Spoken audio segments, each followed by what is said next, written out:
speaking of ass backwards, Brian McKnight. I'm gonna pause for dramatic effect. Brian McKnight is gonna start a fatherhood series. We got a clip here. We're gonna tell you what he said. He even took shots at Rickey Smiley about fatherhood. He's made these headlines in the last year or so where he's disowned his, I call them the original children, from his ex-wife. And even, he's very loving and caring and very public about his brand new baby, who he has named Brian McKnight Jr., even though he already has a Brian McKnight Jr. So let's take a look at crazy. What Father Time had to say. I'm Brian McKnight. Welcome to the first episode of Fatherhood Fridays. I'm so excited to share with you my story of fatherhood and also highlight other fathers out there who are exceptional examples of what a great father should be. I wanted to have a guest today, but as you can see, I'm here by myself, so I guess he wasn't man enough to have a conversation about fatherhood. I'm still waiting, Rick. Now, I'm not here to throw any shade on anyone or to live in the past in any way. I've addressed all of that. Fatherhood Fridays is about how when you do things the right way, with God on your side, with the person he made for you, the happiness and joy you feel will be greater than anything you could have ever imagined. My wife, Leilani, and I have been together over a decade and married for almost 7 years. Naturally, I became Julia and Jack's father with the blessing of their biological father, and we became a family. What is a part of her is a part of me also. I have my own personal father-daughter and father-son relationships with them. And as their father, I have the privilege of loving them, molding them, guiding them, and nurturing them alongside their mom. And bringing them to adulthood, frankly, has been one of the greatest pleasures of my life. At dinner one night recently, I asked them both, why in this world where it seems like children want to do anything but listen to their parents, why they respect and love me so much? I asked them, was it the cars or the trips all over the world, or was it maybe the homes we live in? And you want to know what they both said? They said, because you're my dad, and all we want to do is make you proud. Notice, it's not you're my stepdad, it's just dad. Julia graduated with honors, getting her master's at Emory, and is in her residency on her way to becoming an anesthesiologist. And Jack is in his senior year at Colorado, graduating with 2 degrees. We'll be headed to law school next fall. And now that Junior is here, they're so excited to see him grow up the same way that they did. See, he's the one that ties us all together. Because of him, we are one blood. Proud father doesn't even come close to describing how I feel. How successful a child is directly proportional to how they've been parented. Brian, if you're a clone, just say that. I'm like, are you missing your other set of children that you parented? Or maybe not, but either way, you're a parent to them and like you guys just don't have a relationship. That's kind of crazy. And I know God just be up there like, why do people keep dragging me into stuff? Because I did not say that. I know he be fed. I could not have God's job. I'm going to tell you all right. Every time somebody do something sticky or be in a sticky, they always want to say, God told me to do it. God led me. God was the reason why. Leave that man alone. These was your own doings. This is what you wanted to do. This is how you went about it. Like, sir. And another thing, throwing shots at Rickey Smiley let me know everything that I needed to know. That let me know that this was not coming from a genuine place. This was coming from a very spiteful, very petty place. So you can't have Fatherhood Fridays from a very petty, spiteful place. You didn't even start it right. You started it trying to be fake confrontational, but in a passive-aggressive way. Please, save it for somebody who is blinded. It's not me, though. Yeah, I just think it was all a bunch of BS. Like, Brian, you want attention again. I don't know if the tickets ain't selling for the show. You're a phenomenal artist. We love you vocally. We love the music. However, we love the music. We need to address this because I always feel like anytime there is an issue between a parent and a child, it is always the parent's responsibility. Because think about this. You brought these children into this world. They did not ask to be here. Mm-hmm. You are legally, biologically, spiritually, physically responsible for these people that you created. Yeah. And now you just acting like they don't exist, regardless of what happened, what transpired. I don't care if y'all got to blows. Yeah. These are still your children. So the fact that you not reaching out is a problem for me. It's giving deadbeat. And you on the internet acting like you just, happy-go-lucky. And we just this one big happy family acting like these kids are not your kids. And while I'm sure you add a lot of value to their life as a bonus dad, but you have actual biological children that you don't see or speak to. That part. And you took that boy's name. You took that, you robbed your son of the name you gave your original son. Because that's what you saw, his original kid. You robbed your original son from his name and gave it to your other. That's crazy to me. That's crazy to me.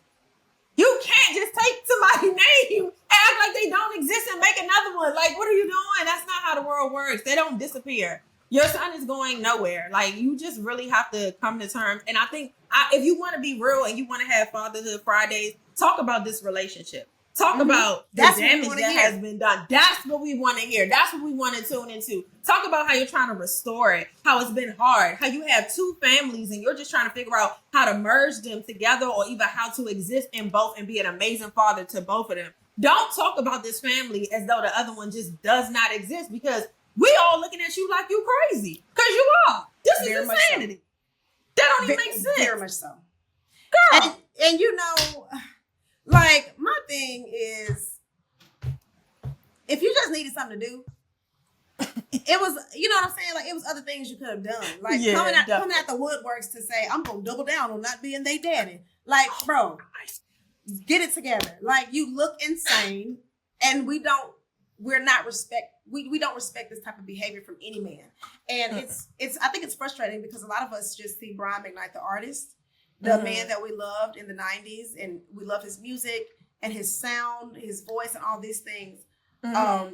Which, you know, I wish that's all I knew. I didn't even know part of him. This brings me to a very important question that we ask about a lot of our heroes, legends, our favorite artists. Are you able to separate the artist from the individual? Because the artist, Brian McKnight, is phenomenal, but the individual who is giving away names, like, you get a name, you're a junior, and you're a junior. It's crazy. Exactly. Like, what? But I'm going to tell you this, friend, and I'm going to say no. I put them together, and I'm going to tell you why. The reason why is because of R. Kelly. Thank you. I can't listen to his music without really listening to his music. Like, because of the type of person he is, he don't get that same leeway from me no more. Like, I can never turn on R. Kelly and listen to anything that he says the same as I used to and be like, well, this is R. Kelly, the artist. But don't worry about the person. Like, yeah, he's a bad person, but he can sing. Yes, a lot of people in jail that can sing. Hello. I don't give a damn. Like, I don't we both care. Carry a note. It don't mean that we can abuse people. Like, thank you. Same goes for Bill Cosby. No, you know what I'm saying? Right. Yes, this was an amazing show. He's an amazing actress. Oh, you know, the Huxtables. We look up to them. But do you think I look at the Huxtables and not look at the rest of them kids? I'll be looking at everything now. I can't separate the two anymore. And I don't think you should. I don't think anyone should ask you to. The thing that bothers me is that we talk about this all the time. It's a running thing, and I think it's because of the patriarchy that we have to keep getting back into this. But people in authority who abuse their power and want to be excused for it. No, Brian McKnight, you have to be a father to your kids. And just because you over here playing daddy to these two that don't look nothing like you, because they don't. Exactly. Up here telling people, these are my kids now. They not. But we respect those who step in. But this is a different situation. Of course we do. Of course we love bonus children and bonus parents, but this ain't that. This is a man who does not want to be accountable for lives that he created, regardless of the situation. He could come out tomorrow and say one of these kids bit him and the other one stabbed him in the back of his thigh. What you do to them, Brian? What you do to them, Brian? I'm done. I'm done. Because there is no reason for you to abandon your child. There's no reason. Do you know how many people wish they had kids? Now, friend, what do people say? The mother won't let me be around them. The mother keeping me from my kids. The mother brainwashed them. Now they think I'm a horrible person. I've been trying to reach out to them, and they don't want me around them. Then what? Been there, done that. Keep trying. You're saying, oh well. Because suck it up. Here's my thing. At the end of the day, if you really, really wanted to see your kid, you'd see your kid. If that means that you got to take out a loan or ask for help or borrow money from somebody to go to court and try to get joint custody, whatever the case may be. But at the end of the day, this is the problem with a lot of men. I'm going to tell you this right now. Yo, 1 weekend on, 1 weekend off It's comfortable for you. It's convenient for you. You're not having to deal with the ups and downs and the sick kids all and the day, crying every day. and the, oh, I can't sleep. I had a nightmare. I don't wet the bed. You don't want to deal with the everyday ups and downs of parenthood. Of being a parent, yeah. You cool with just having your little time with them three days out the week. You cool with that. Mm-hmm. Let's be honest about what it is. If you want to see your kid, you're going to see them. I do believe that you should go great lengths. I definitely, it needs to be without. It needs to be without a doubt. You exhausted every option and did every single thing you could. That's the thing. That's the thing. Popping up at the house, because for me, if I ever, and you know it's slim chances, Lene, that you have kids. If I ever have a child and me and the baby daddy don't work out, come get these kids. Please. I'm never going to keep you from these kids. Unless you are abusive. Yeah. Some type of sexual assault. Something wrong with you. Yeah. If these kids are fed and happy when they in your care, their bags are already packed. Come get you. Lord have mercy. At the door. When I say waiting at the door at 4, they'll be there. Get them. Like, get them. Lord, that whole keeping away, trying to like teach them a lesson. It don't do nothing but teach you a lesson. And that's a hard time to teach yourself. Like you're messing up the kids. It don't benefit you to be like that when you like children being raised is a 2-person job.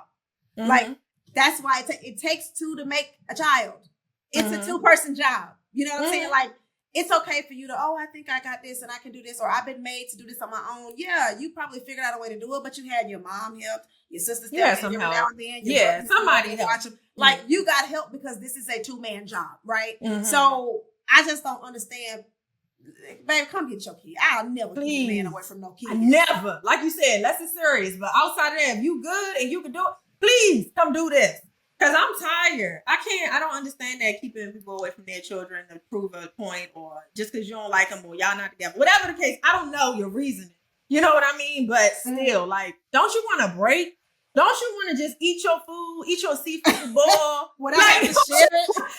You know what I mean? Without screaming and yelling, girl, crack that back. Don't you want something? Like, without kids just needing to be there. Like, Lord. Don't you want to invite somebody over? Don't you want to have a little rendezvous? Don't you? Something, honey. I love a good summer vacation. So if I tell you 2 weeks you want them in June, take them. It's all yours. Say less. I'll send them with money. I'll load that cash app up. I'll load that cash app up. Oh, girl. You don't have to pay for that. I will make this the best experience for all parties. Like, listen, come get them. Girl, the way I would turn into a baby daddy, I be texting every day. Y'all need money?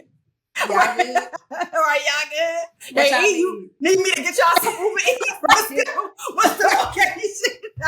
What size shoes you wear?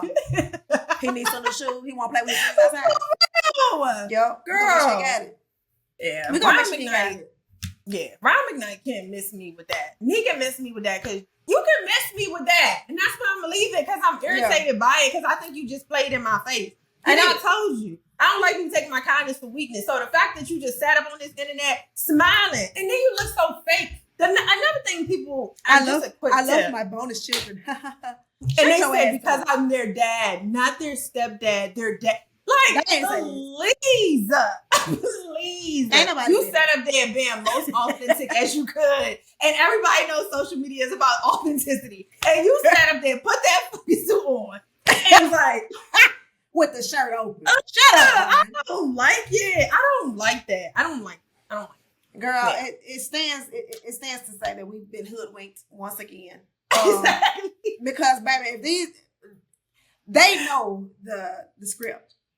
You mess up publicly, you got to apologize publicly. And it has to be sincere. And God has to be in the midst, right? Because if God didn't inspire this transformation in your life, because apparently the story is now I was robbed of maybe, a real father-child relationship with my OG children. So God has blessed me with these new children. Bonus children. And a new baby that can tie us all together. There's no ties, Brian. All the laces is not laced. I'm looking and I don't see any strings. what? Because you got a whole family over here that don't know nothing about what you got going on, but you on the internet telling us that you want to share it with us. We're not the people that you need to be talking to. Thank you. You should have sent this video. No, you shouldn't have sent this video to them, but you Right. made a video to send to them to give them you're like, I'm so sorry. I apologize. I want us to make amends. We are all grown adults by this time. We should be able to have conversation, and you should be able to talk to me freely about how you feel. And I should not project my own feelings of how I think you should feel into the conversation. I should be a listener. I should listen to what you say and apologize for what I've done. Like, what is so hard? What is so hard? Pride. I'm telling you, the Bible says that pride comes before a fall for a reason.